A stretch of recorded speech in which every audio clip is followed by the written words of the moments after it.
道先天地而生，可以为天地母。从这句话里面呢，我们知道道孕育了天地和宇宙。那我们这个宇宙到底是怎样来的呢？我相信大家以前肯定听过宇宙大爆炸的这个说法。大约在138亿年前，这个世界上什么东西都不存在，没有时间，没有空间，却有一个密度无限大、温度无限高、体积无限小的点，被称为起点。然后这个起点发生了大爆炸，我们这个宇宙就这样诞生了。嗨，大家好，我是吴行真人，欢迎您来到我的频道。大家知道宇宙就是来自于起点大爆炸，那么接下来就像我们了解一下人类呢是如何得出宇宙大爆炸的这个结论的。1912年，一位叫做维斯托斯里弗的天文学家通过望远镜惊讶地发现，一些星云正在以每秒300公里的速度远离我们。这让当时的科学家感到非常的惊奇，因为最初就连爱因斯坦也认为我们这个宇宙是一个永恒不变的东西，星系都应该停在自己的位置上。为什么这些星系会离我们越来越远呢？1927年，另一位天文学家乔治勒梅特通过计算得出，星系不光离我们越来越远，而且距离我们越远的星系远离我们的速度也越来越快。而这个预言在2年之后就被天文学家哈勃通过天文望远镜所观测到。哈勃还发现，在同一距离上的天体正以相同的速度远离我们，距离我们越远的天体远离我们的速度越快，这个被称为红移现象。根据这一现象，科学家很自然的就想象到了，即使现在的星系在远离我们越来越远，那么在以前的时候，各个星系它们会不会离得我们非常近呢？那么在最开始的时候，所有的星系有可能就集中在一个点上，而这个点就是我们所说的起点。这是宇宙由起点大爆炸而产生的这个起源。其实早在2位天文学家发现这个现象之前理论物理学家就通过数学模型就已经预言了宇宙来自于大爆炸。在1965年，又有2位天文学家阿洛彭·齐亚特和罗伯特·威尔逊通过更加灵敏的射电望远镜，惊奇地发现，不管他们将望远镜对着天空的任何一个方向，发现了整个天空都已接近3开尔文的温度了，在发着微弱的光。科学家就在思考，为什么整个天空都能看到这种同样的微弱的光呢？这些光是从哪里来的？理论物理学家通过计算已经预言，这些光是来自于138亿年前宇宙大爆炸的第一缕光。所以说，这个充满整个宇宙微弱的光是宇宙大爆炸理论的最强的证据。研究这种暗光能让我们了解宇宙从大爆炸以后是如何一步一步形成的，恒星又是怎样形成的，星系又是怎样形成的。因为这个光就像是照相机的底片，它可以让我们看到138亿年前宇宙大爆炸的样子。为什么说这个光像照相机的底片呢？我这里还是举个例子来形象的说一下。例如太阳和我们地球之间的距离有1.5亿公里，而光的速度大约是每秒30万公里。所以说我们就能够很轻松的计算出来了，光从太阳发出来到达地球大约需要8分钟的时间。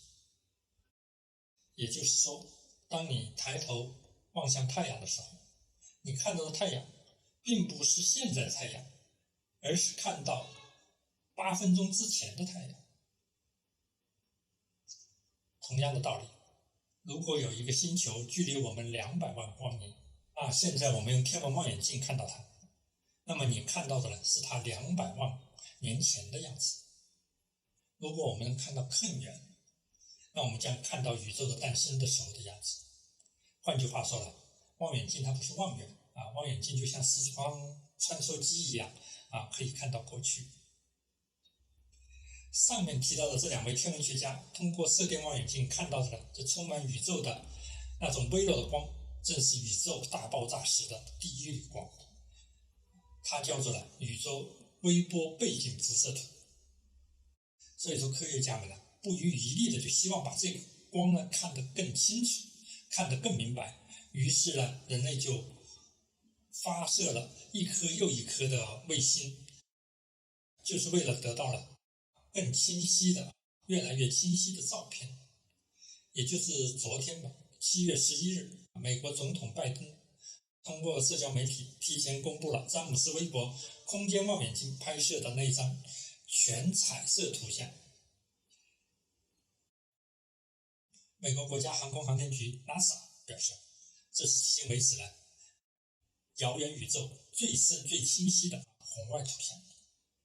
这些图对科学家了解宇宙到底是怎么来的是有着非常重要的意义。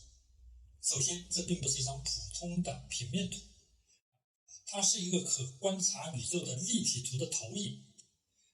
我们看这个图的时候不能简单的把它当做一个2维平面的图来看待，它代表的是我们整个可观测宇宙的3D 的立体投影。另外，图中红色的部分代表的是热区，温度更高；蓝色的区域代表的是冷区，温度更低。但事实上，热区和冷区的温度的差异其实是非常非常的小。经过更加精密的卫星测量，整个区域的温度都在 2.725 开尔文这个温度左右。不管是蓝区还是红区，两者的温差都超过10万分之一。所以说整个地图的温度是非常的接近。可是问题就出现在这里，为什么我们随便在宇宙微波背景图中选2块区域，它的温度是如此的相同的？这个奇妙之处就好像我们往一杯清水里滴一滴墨汁，那么杯子里的清水和墨汁要经过足够长的时间，它们才能完全融合。但是宇宙微波背景辐射图却实实在在的告诉我们，不管你看向哪个方向，各个区域的温度都非常之接近，都同样是 2.725 开尔文。这就非常之奇怪了，这就好像把一粒墨汁滴进清水里，瞬间就均匀了。这个问题就一直困扰着科学家，直到1981年，阿兰古斯提出了暴胀理论。这个暴胀理论主要是说大爆炸有一个快速暴涨的过程，这个暴涨非常之快，快到什么地步呢？大约在10000亿分之1秒的时间内宇宙就膨胀了1亿倍。这个数据都非常之大，大家很难想象。那我还是用一个比喻来说，这就好比宇宙刚开始是一颗原子，而在一瞬间它就膨胀的比一个星系还要大，然后达到了这样的规模，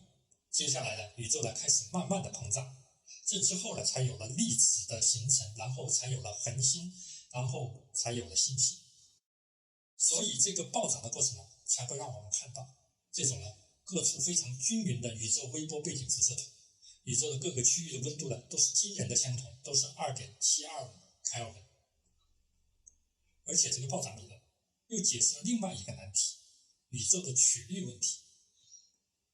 宇宙的曲率问题是一个超级惊人的巧合，